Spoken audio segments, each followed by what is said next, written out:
Hello students, welcome back. अब आती है अपनी second colligative property which is elevation of boiling point. First property हमने करी थी relative lowering of vapour pressure. जो भी ये प्रॉपर्टीज है इसमें हमने क्या चीज करी थी, नॉन वॉलेटाइल सॉल्यूट को लाया था। जैसे फर्स्ट प्रॉपर्टी में भी जब भी आप नॉन वॉलेटाइल सॉल्यूट को आप ऐड करते हो उसकी वजह से क्या काम होता है, उसकी वजह से वेपर प्रेशर डिक्रीज होता है।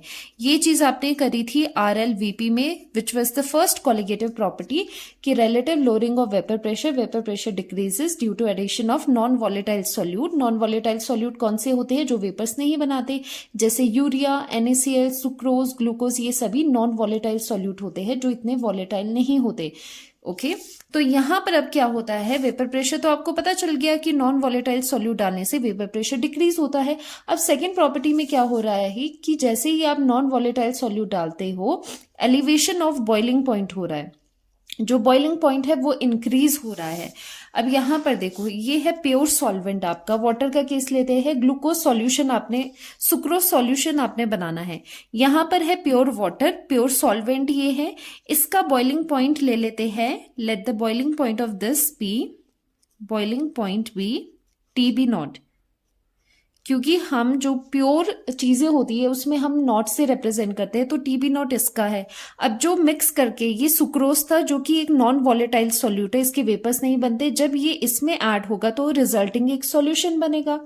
अब इसका जो रिजल्टिंग बॉइलिंग पॉइंट आता है उसे मान लेते हैं TB, मतलब सॉल्यूशन स्टेट में जो बॉइलिंग पॉइंट है।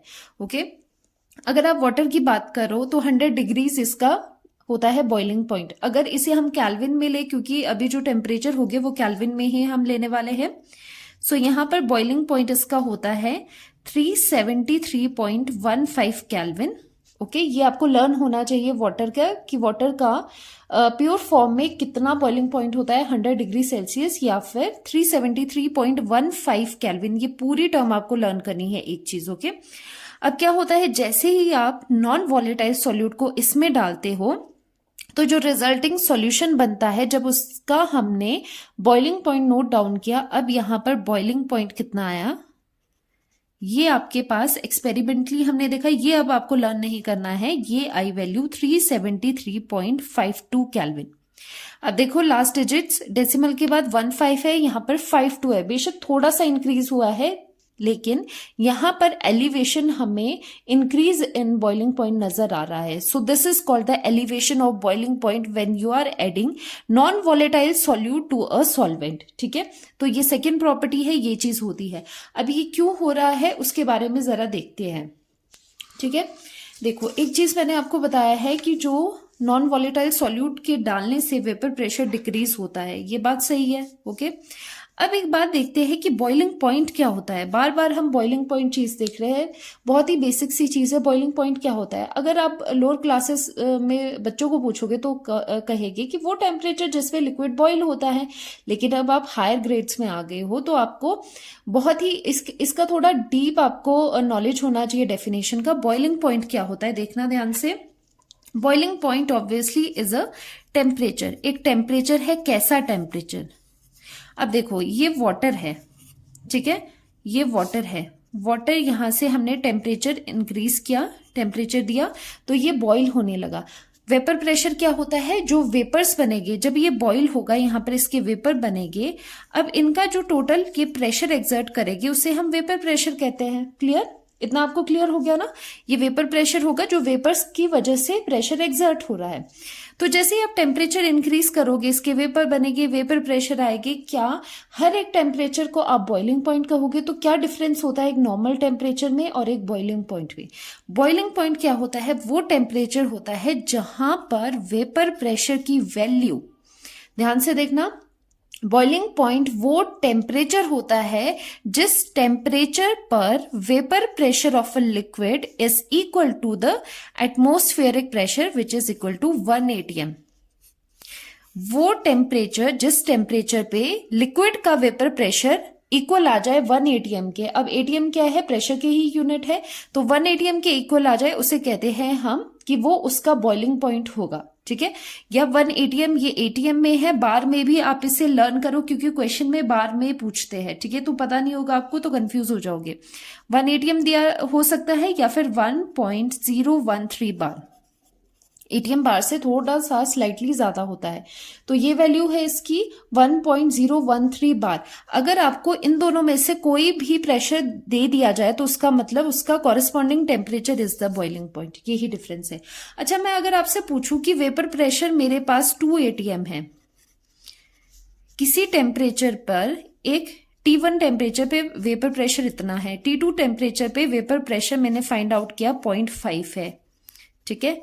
और T3 टेम्परेचर पे जो वेपर प्रेशर निकाल करके आया है that is 1 atm।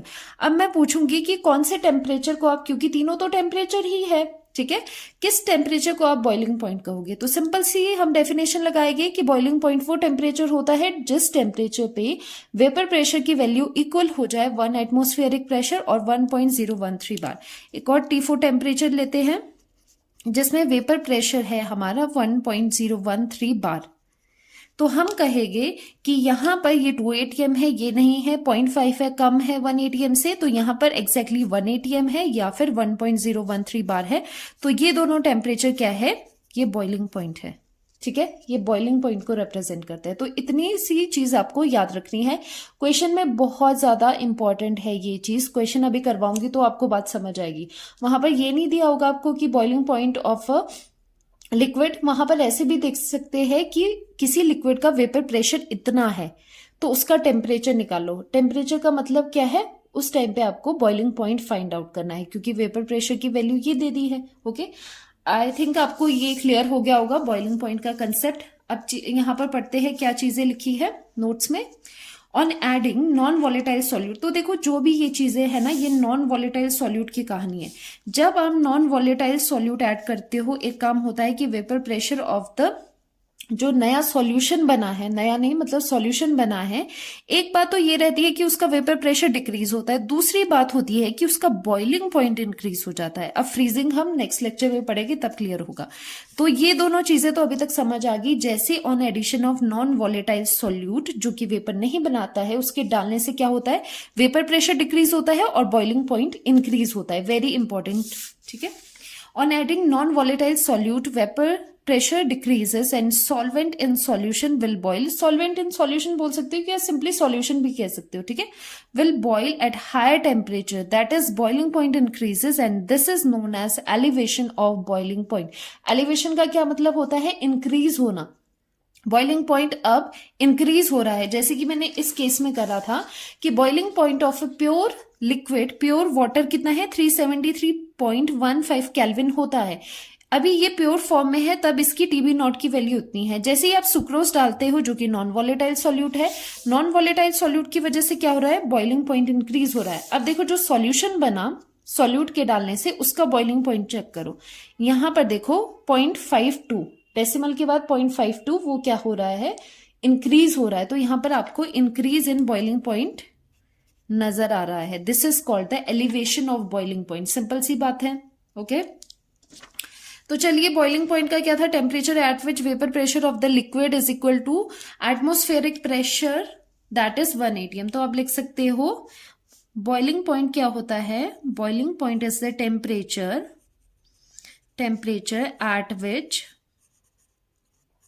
at which vapour pressure of liquid, जिसका भी आप बॉइलिंग पॉइंट देख रहे हो, that is equal to 1 atm या फिर 1.013 बार। इन दोनों में से कोई भी वैल्यू हो सकती है, बार में ले सकते हो या फिर एटीएम में ले सकते हो। ये चीजें आपको क्लियर हो गई है। तो यहां से क्या हम एक कंक्लूजन ड्रॉ कर सकते हैं कि जो टीबी है, टीबी क्या है? टीबी देखो यहां पर क्या है? सॉल्यूशन का बॉइलिंग पॉइंट। टीबी हमेशा ज्यादा होगा टीबी नॉट से, प्योर से हमेशा ज्यादा होगा बॉइलिंग पॉइंट किसका? सॉल्यूशन का। टीबी नॉट क्या था? प्योर वाला था। तो हम यहां पर लिख सकते हैं कि जो सॉल्यूशन है, दिस इज इंपॉर्टेंट, जो आपका ये क्या है? दिस इज ऑफ सॉल्यूशन, जब वो सॉल्यूशन की स्टेट में बन चुका है। ये क्या है? जब ये प्योर स्टेट में है, प्योर सॉल्वेंट। जैसे ही सॉल्यूशन बना, बॉइलिंग पॉइंट आपका इंक्रीज हो गया। अब देखते हैं इसके पीछे क्या क्या साइंस है, कैसे ये काम कर रहा है कि बॉइलिंग पॉइंट कैसे इंक्रीज हो रहा है। ठीक है, यहां पर देखते हैं। ये था आपके पास वाटर, प्योर वाटर। अब यहां पर आपने ऐड कर दिए है water plus non volatile solute. ठीक है, तो ये बन गया आपके पास सॉल्यूशन। अब यहां पर बॉइलिंग पॉइंट था TB नॉट प्योर स्टेट में, अब यहां पर बॉइलिंग पॉइंट लिखते हैं हम TB। अब यहां पर क्यों इंक्रीज हो रहा है वो देखना है। जैसे ही आप नॉन वॉलेटाइल सॉल्यूट डालते हो, एक चीज आपको पता है कि वेपर प्रेशर डिक्रीज होता है। जैसे ही वेपर प्रेशर डिक्रीज हो रहा है, ये चीज पता है, यहां पर वेपर प्रेशर आपके पास डिक्रीज है। अब बताओ बॉइलिंग पॉइंट क्या होता है। बॉइलिंग पॉइंट वो टेम्परेचर है जहां पर वेपर प्रेशर 1 atm के इक्वल आ जाए, लेकिन यहां तो वेपर प्रेशर डिक्रीज हो रहा है। सो 1 atm तक मैच करने के लिए वेपर प्रेशर को इंक्रीज करना होगा। तो अगर वेपर प्रेशर कैसे इंक्रीज होता है, वेपर प्रेशर होता है वेपर्स का प्रेशर। तो वेपर प्रेशर इंक्रीज करना है तो आपको ज्यादा से ज्यादा वेपर्स बनाने होंगे। एंड वेपर्स कैसे बनते हैं, जैसे ही आप बॉईल करते हो, टेम्परेचर बढ़ाते हो, वैसे ही वेपर्स उतने ज्यादा बनेंगे जितना ज्यादा टेम्परेचर दोगे। तो यहां पर आपको you need to elevate the temperature, you need to increase the temperature so that आपके पास वेपर्स ज्यादा है। क्योंकि वेपर्स डिक्रीज हो गए ना, अब हमें इसे इंक्रीज करना है। इंक्रीज क्यों करना है, क्योंकि हमने ये 1 atm तक लाने हैं, तब उसे हम बॉइलिंग पॉइंट कहेंगे। तो यहाँ पर टेम्परेचर इंक्रीज करना पड़ेगा, जिसकी वजह से बॉइलिंग पॉइंट भी इंक्रीज होता है। ठीक है, ये चीज है। अगर ये चीज समझ नहीं आई, शॉर्टकट में देखना है तो एक मैंने बात बताई थी, vapour pressure is inversely proportional to boiling point. ठीक है, पीछे भी यही चीज समझाई थी कि जैसे ही आपका वेपर प्रेशर डिक्रीज हुआ तो आपका बॉइलिंग पॉइंट इंक्रीज हो गया। क्योंकि अगर हम यहां पर मार्क कर दे, यहां पर हम टेम्परेचर्स को मार्क करें, ठीक है, यहां आ गया आपका 373 है, यहां पर 273 है, ऐसे टेम्परेचर रेंज है। तो टेम्परेचर इंक्रीज करते रहोगे, पहले 273 आएगा। ओके, उसमें वेपर्स कितने बनेंगे, एक पर्टिकुलर अमाउंट के वेपर्स बनेंगे। फिर टेम्परेचर और इंक्रीज करोगे, 373 आएगा, तो वेपर यहां पर ज्यादा होगा। और 373.15 में क्या होगा, vapour pressure equals to 1 atm हो जाएगा। तो यही चीज आपको करनी है, आपको टेम्परेचर इंक्रीज करना है। ये तो प्योर की स्टेट में है। 373.15 तो प्योर का था, लेकिन यहाँ पर 52 तक आपको ले जाना पड़ेगा।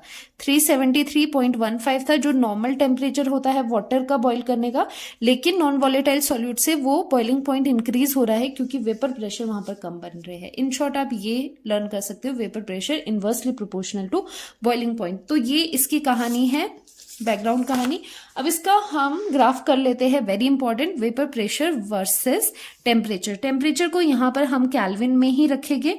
ओके, सो देखो, अब ये जो ग्रीन कलर से लाइन यहां पर ड्रॉ करी है, ध्यान से देखना, ये क्या है आपकी, ये होती है 1 atm की लाइन। ये वेपर प्रेशर है ना वाई एक्सिस पे, तो ये वाला पॉइंट, दिस पॉइंट, यहां पर कितना प्रेशर होगा, यहां पर प्रेशर होगा आपके पास 1 atm। तो यहां पर 1 atm प्रेशर है, या फिर बार में हम लिखना चाहे और 1.013 बार, ये वाली प्रेशर की लाइन है इस पॉइंट पे, पूरी ग्रीन लाइन। ओके, तो हम पहले स्टार्ट करते हैं, सिंस हमें पता है सॉल्यूशन का ज्यादा होता है और प्योर सॉल्वेंट का कम होता है। हम सॉल्वेंट से स्टार्ट करते हैं, रेड कलर से यहां पर बनाएंगे। जैसे ही वेपर प्रेशर टेम्परेचर इंक्रीज होगा, वैसे ही वेपर्स बनेंगे, वेपर प्रेशर इंक्रीज होगा, सिंपल सी बात है। तो हम यहां से कहीं से स्टार्ट कर लेते हैं ये चीज, यहां से जो आपका कर्व है, ग्राफ है, वो इंक्रीज होगा। जैसे जैसे आप टेम्परेचर बढ़ाओगे वैसे वैसे ऑब्वियस है कि यहां पर वेपर प्रेशर इंक्रीज होगा। अब एक पॉइंट यहां पर आएगा जहां पर ये हिट करेगा 1 atm की लाइन को। तो इस पॉइंट पे अगर आप देखोगे, इस पॉइंट पे क्या हो रहा है कि वेपर प्रेशर की वैल्यू कितनी आ रही है, वेपर प्रेशर की वैल्यू 1 atm आ रही है।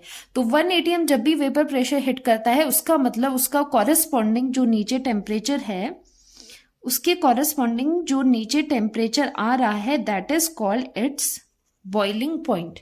तो ये किसका ग्राफ था, यहां पर सॉल्वेंट का, ये था सॉल्वेंट का ग्राफ हमने बनाया था। इस पॉइंट पे ये हिट कर रहा है 1 atm को, यहां पर प्रेशर 1 atm है, तो इस पॉइंट के कॉरेस्पॉन्डिंग जो टेम्परेचर वाली एक्सिस पे आ रहा है value, that is called TB।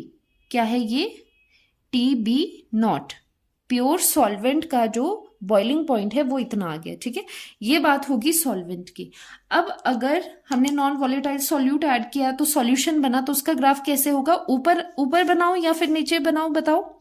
Obviously नीचे बनाएंगे, क्योंकि जो आपका ये तो सॉल्वेंट का ऊपर है, और जो सॉल्यूशन का टेम्परेचर है, सॉल्यूशन का टेम्परेचर आपका क्या आएगा? वो तो ज्यादा आएगा, लेकिन जो वेपर प्रेशर है वो कम होगा, क्योंकि मैंने यहां आपको करवाया है कि जैसे ही आप नॉन वॉलेटाइल सॉल्यूट ऐड करते हो वेपर प्रेशर डिक्रीज हो जाता है। तो ये वेपर प्रेशर की लाइन है। अगर मैं यहां से ड्रॉ करती हूँ, ऊपर से मैंने ड्रॉ किया, तो इस पॉइंट पे यहां हायर वैल्यू आपके पास मिलेगी। अगर मैंने नीचे से ग्राफ ड्रॉ किया तो नीचे वेपर प्रेशर की वैल्यू कम मिलेगी सॉल्वेंट से। तो हम इसके नीचे से स्टार्ट करेंगे ग्राफ बनाना। तो यहां से हमने स्टार्ट किया और ये ऐसे इंक्रीज हुआ। कैसे इंक्रीज होगा? ये जैसे जैसे टेम्परेचर इंक्रीज करोगे वेपर प्रेशर इंक्रीज हो रहा है, तो इसका ग्राफ भी ऐसे ही जाएगा, लेकिन इससे नीचे से जाएगा। सो दिस इज ऑफ सॉल्यूशन। ये सॉल्यूशन का ग्राफ है रेड कलर ब्लू कलर में।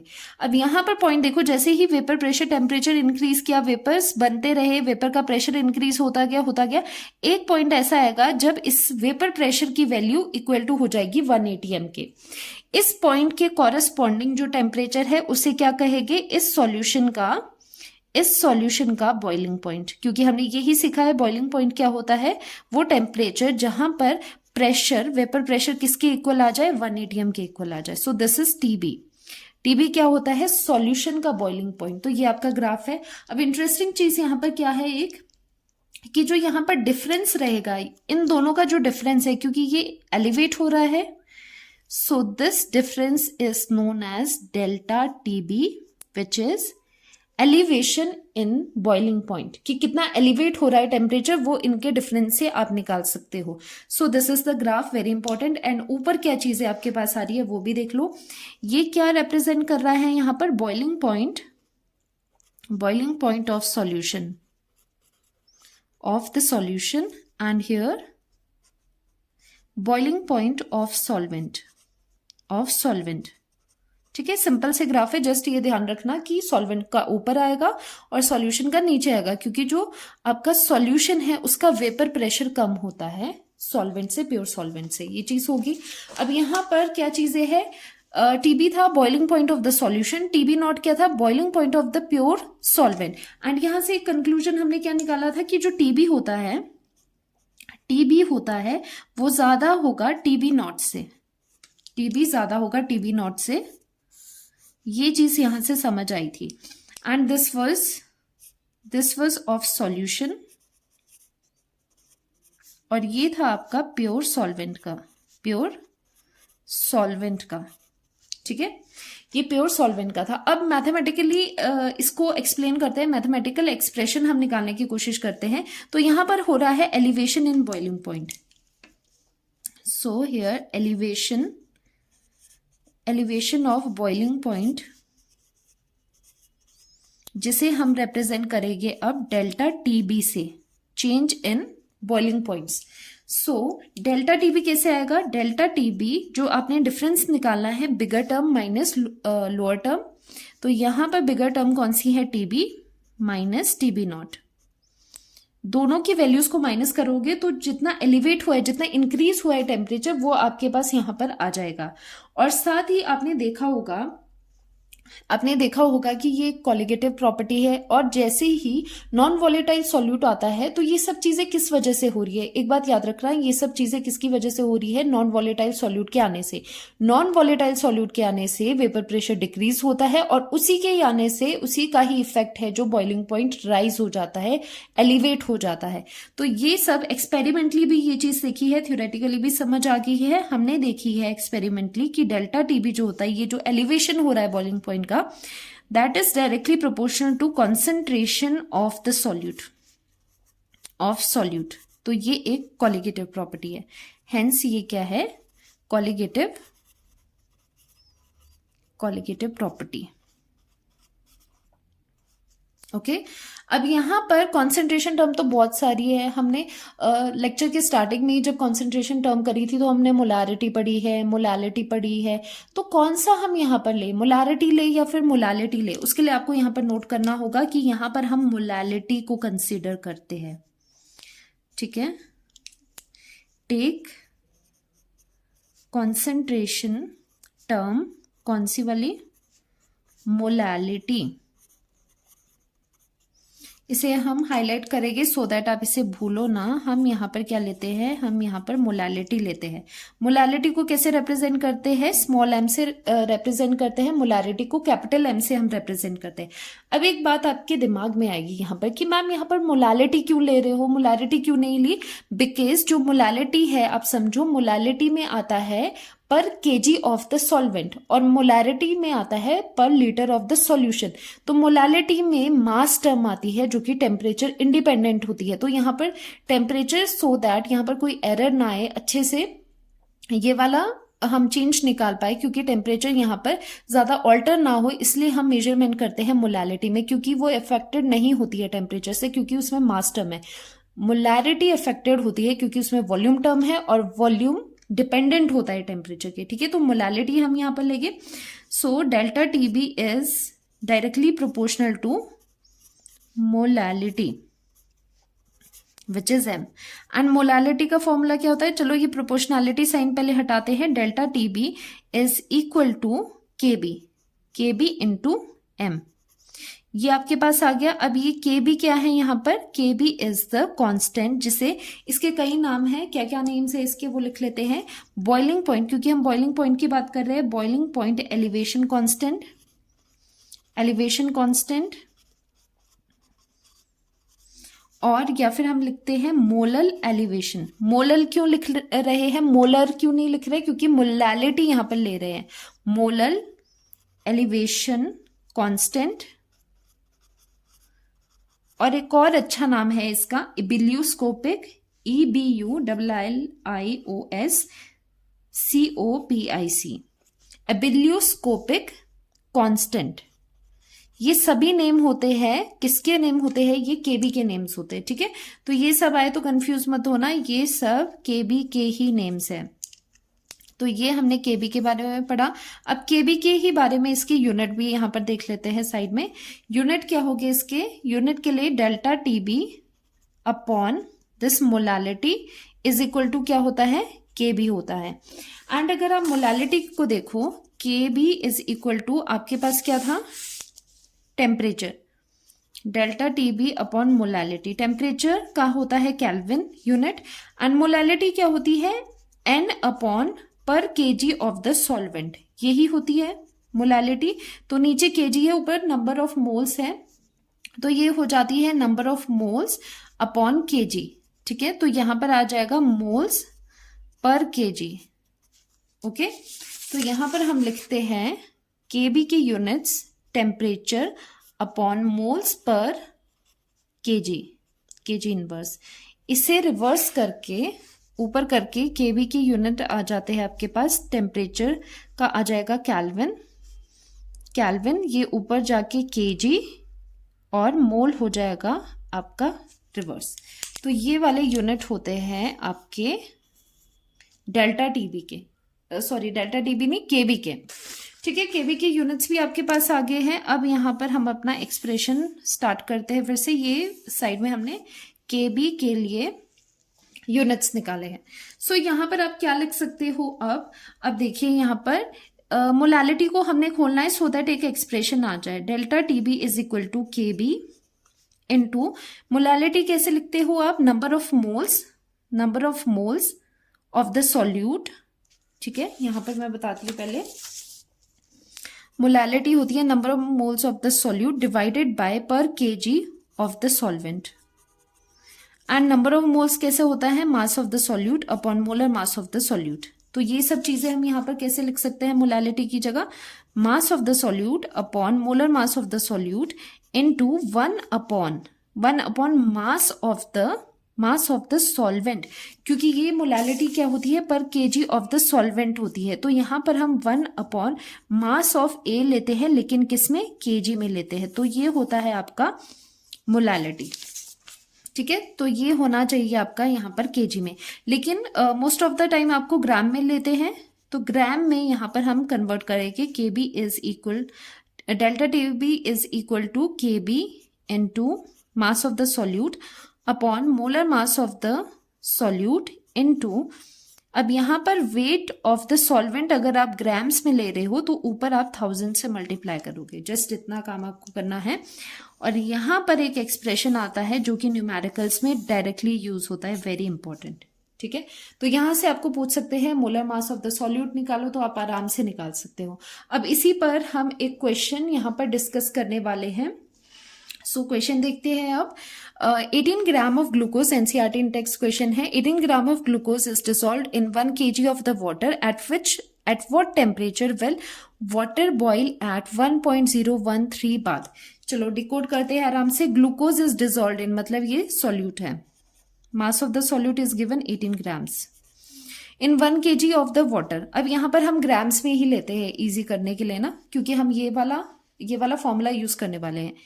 Wait of the solvent is equal to 1 kg मतलब 1000 ग्राम्स आपको गिवन है। एट व्हाट टेम्परेचर, केबी भी गिवन है, ये देख लेते हैं। KB for water is equal to 0.52 kg mole inverse. आपको निकालना क्या है, आपको निकालना है at what temperature will water boil at 1.013 bar. अब कई बच्चे सोचेंगे कि यहाँ पर प्रेशर दिया है तो कौन सा फॉर्मूला लगाए, ये तो प्रेशर दिया है, तो ऐसा नहीं करना है, तो समझना है। इसीलिए जिस बच्चे ने पूरा थ्योरी करा होगा ना, अच्छे से जो मैंने समझाया वो समझा होगा, तो उनके लिए बिल्कुल ये केक वॉक है। बिल्कुल आप इसमें अच्छे से समझ पाओगे कि ये देने का मतलब है कि यहाँ पर आपको बोल रहे हैं कि आपको टीबी निकालना है। क्या निकालना है, आपको टीबी फाइंड आउट करना है, क्योंकि इस प्रेशर पे मैंने आपको बताया है जब आपके पास 1 atm, इसीलिए आपको लिखाया था जब 1 atm प्रेशर हो, वेपर प्रेशर, या फिर 1.013 बार प्रेशर हो, इस प्रेशर, ये जो वैल्यूज है ना दोनों 1 atm एंड 1.013 बार, ये दोनों वैल्यूज कहीं आ जाए, उसका मतलब होता है उसके कॉरेस्पॉन्डिंग टेम्परेचर को आप बॉइलिंग पॉइंट कहते हो। तो आपको पूछ क्या रहे हैं, आपको पूछ रहे हैं एट व्हाट टेम्परेचर, तो आपको टेम्परेचर निकालना है जिस पर वाटर बॉइल करता है और उसका प्रेशर होता है 1.013 बार, मतलब आपको निकालना है बॉइलिंग पॉइंट। ओके, सो आपको बॉइलिंग पॉइंट निकालना है जब 18 ग्राम ऑफ ग्लूकोज आपने डाल दिया है। That means you need to find out TB. TB आपको फाइंड आउट करना है, क्योंकि एट आप लिखोगे at vapour pressure equals to 1.013 bar का मतलब होता है जो temperature is its boiling point. तो ये चीज हमें समझ आ गई, तो जो सॉल्यूशन बना है उसका आपको टीबी निकालना है। अब आप कहोगे कि मैम फिर टीबी नॉट क्या है, टीबी नॉट क्या होता है, टीबी नॉट का क्या मतलब होता है, boiling point of the pure solvent, pure solvent. अब मैं पूछूं कि सॉल्वेंट कौन सा है, सॉल्वेंट तो वाटर है, सॉल्वेंट आपका वाटर है। अब बताओ मुझे बॉइलिंग पॉइंट ऑफ वाटर क्या होता है, बोलोगे 100 डिग्रीज है, लेकिन डिग्रीज नहीं चाहिए, हमें क्या चाहिए, केल्विन में चाहिए। कैलकुलेशन आप केल्विन में ही करते हो, यूनिट्स आपको केल्विन में ही गिवन है, तो इसीलिए 100 डिग्रीज का लर्न करना है बॉइलिंग पॉइंट ऑफ वाटर। कईयों को लर्न होगा 373 कहते हैं, लेकिन हमने पूरा आगे तक लर्न करना है, 373.15 केल्विन होता है। ये हमेशा के लिए आप लर्न करिए, ठीक है, ये गिवन नहीं होगा कहीं पर भी। अब चलते हैं अपने क्वेश्चन पे। तो डेल्टा टीबी की वैल्यू कितनी आ गई, इज इक्वल टू केबी। केबी की वैल्यू है 0.52 इंटू डब्ल्यूबी की वैल्यू है 18 डिवाइडेड बाय, अब जो ये ग्लूकोज होता है, जो आपका ग्लूकोज होता है उसका जो मास है दैट इज 180।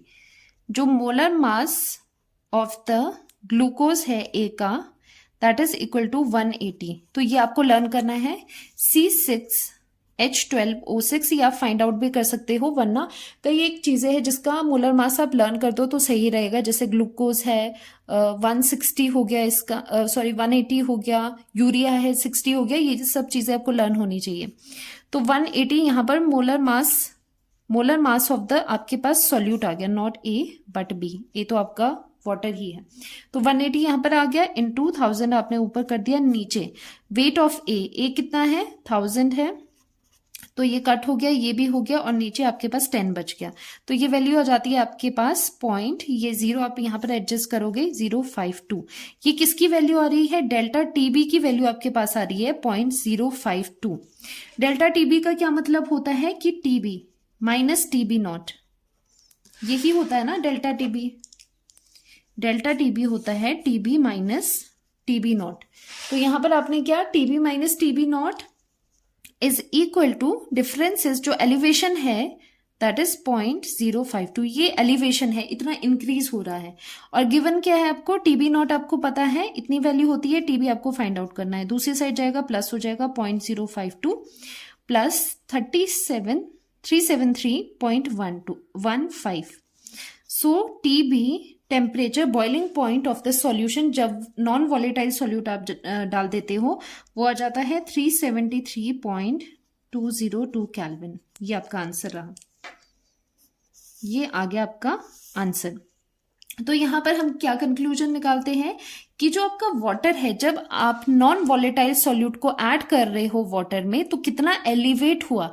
देखो एलिवेशन इन बॉइलिंग पॉइंट आएगा, कितना एलिवेट हुआ वो आपको गिवन था 0.52 एलिवेट हुआ। और जो न्यू आपके पास ये है after adding non volatile solute, तो boiling point becomes, boiling point होना कितना चाहिए था प्योर वाटर का 373.15, लेकिन हो कितना रहा है 373.202 केल्विन हो रहा है। तो एलिवेशन कितने से हुआ 0.052 का इंक्रीज हुआ है। बेशक ये वैल्यू आपको बहुत कम लग रही है, बहुत कम इंक्रीज है, लेकिन एलिवेशन हुआ है।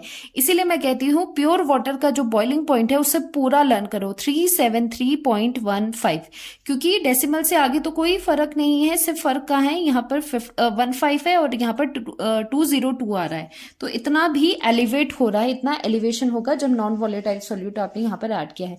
So this was your NCERT Intex question. अब नेक्स्ट करेगी colligative property third one, which is depression in freezing point. तो मिलते हैं नेक्स्ट लेक्चर में, बाय बाय।